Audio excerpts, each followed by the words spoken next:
আসসালামু আলাইকুম everyone, Khushi's cooking studio. আজকে আমি আপনাদের জন্য নিয়ে এসেছি নোয়াখালীর বিখ্যাত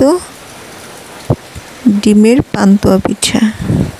কি অবাক হচ্ছেন? তাহলে রেসিপিটি দেখতে হলে অবশ্যই আমার সাথে থাকতে হবে। চলুন তাহলে কীভাবে বানানো হয় সেটা আমরা দেখে নিই। প্রথমে আমি চুলায় একটা তাওয়া বসিয়ে সামান্য তেল দিয়ে 2টা ডিম ভেজে নিচ্ছি।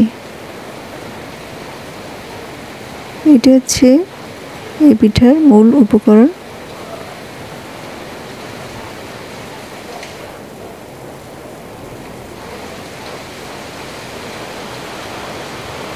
আমরা যেভাবে ডিম পোস্ট করি ঠিক সেভাবেই আমি ডিমটা ভেজে নেব।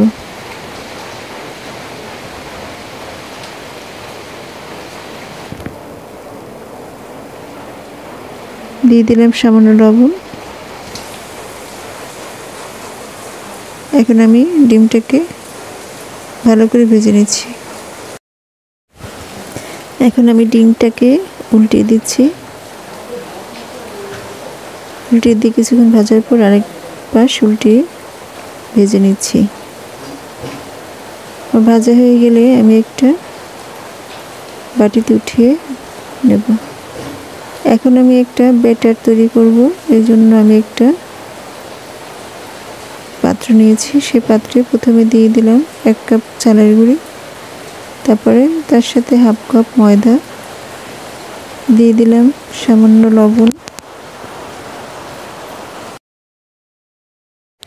এখন আমি দিয়ে দিচ্ছি লিকুইড দুধ। আপনারা চাইলে গুঁড়া দুধ পানির সাথে মিশিয়ে দিতে পারেন। এখন আমি সব উপকরণ ভালো করে মিশিয়ে নিচ্ছি।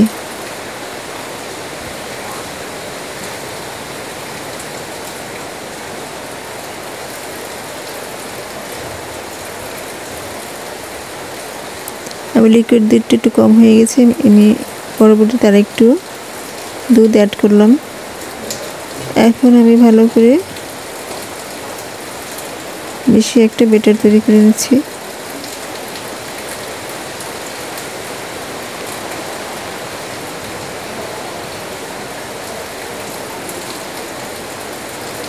মিশানো হয়ে গেলে আমি এখন একটা কাঠের হামানদিস্তে এদিকে যে পাটালি গুড় সেটাকে আমি ভেঙে নিচ্ছি। আপনি চাইলে ছোলা গুঁড়ো ব্যবহার করতে পারেন বা চিনি অ্যাড করতে পারেন। আমি এখানে পাটালি গুড়টি ব্যবহার করছি, আর এতে পিঠার ফ্লেভারটা ভালো আসে এবং খেতেও অনেকটা টেস্ট হয়। এখন আমি ভালো করে গুড়টা ব্যাটারের সাথে মিশিয়ে দিচ্ছি।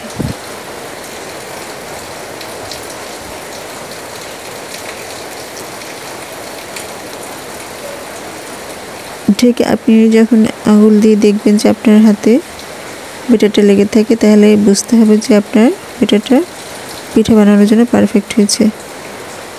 এখন আমি সেই ভাজা ডিমটা সে ব্যাটারের ভিতরে দিয়ে আমি এপাশ ওপাশ করে ব্যাটারটা ভালো করে মাখিয়ে নিচ্ছি।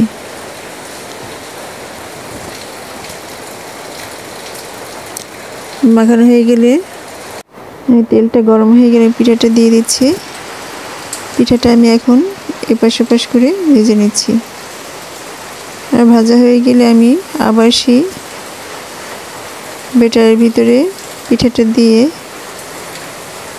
আবার সেই ব্যাটারটা মাখিয়ে নিচ্ছি। আমি এপাশ ওপাশ উল্টিয়ে ভালো করে মেখে নিচ্ছি। আবার আমি সেই গরম তেলের ভিতরে পিঠাটা দিয়ে এপিট করে ভালো করে ভেজে নিচ্ছি।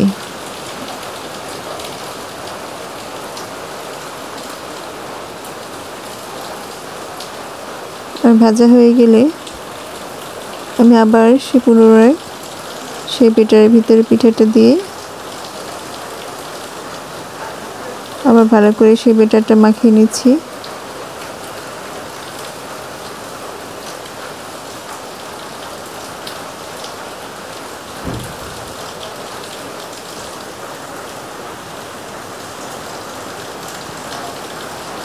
ঠিক সেম প্রসেসে আমাকে এভাবে বেশ কয়েকবার ভেজে নিতে হবে পিঠাটা।